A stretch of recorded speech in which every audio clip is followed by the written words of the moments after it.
Joining me now is our political analyst, Bob McCarthy. Bob, thank you for being here to break all this down for us here tonight. Yeah. Now, Higgins has been such a long-standing force, a veteran voice for Western New York. So what's that impact now for Western New York having a space in Washington? That's why this is so important, Taylor. This is a real important development. It represents a once-in-a-generation type of change.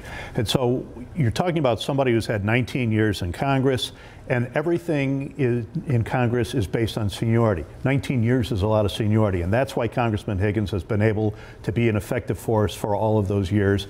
He's going to be missed. Doesn't mean that somebody new coming in won't be able to take up the slack, but 19 years of seniority is a terrific and tremendous advantage for the area that we will be losing now. Yeah, let's talk about that somebody new. There are a lot of names that have been floating around here. And then the timing here for the successor, we got the special election going on. What are you thinking for who's next? The timing, first of all, is very important because we're looking at probably a special election maybe in April now, maybe even later. We have to figure it out, especially because of the congressman's decision to retire in early February.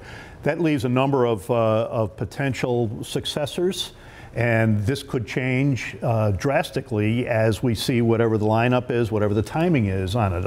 So many things need to be figured out on this yet.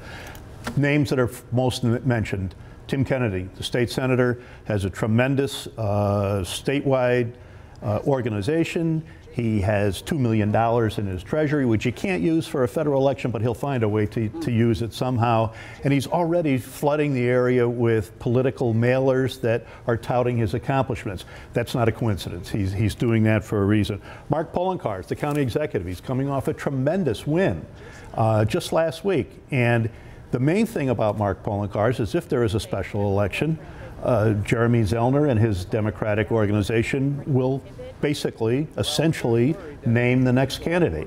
Mark Poloncarz, Jeremy Zellner have been like this forever. Byron Brown, the mayor of Buffalo, his own strong organization, the former New York State Democratic chairman. He's got contacts all over. He's ready to go. He's made some hints about this race already.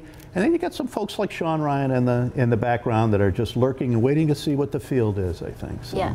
And we still didn't get that definite answer on what Higgins plans to do next, but you know, it's all been said, and thanks to your reporting, we know that Shays is probably that next move, so why wouldn't he mention that today? I think he is just deferring to his new employers. Let Shays make this very important announcement. It's a very important announcement to Shays, too. They've had some troubled times in the recent past, and they're looking to Brian Higgins to settle that and to be a major figure. I think that we'll hear about that very soon. Yeah, and then really quickly, with the political dominoes that happens here, we're talking special election in April. You know, Mark Poloncarz just got elected. We heard from the mayor.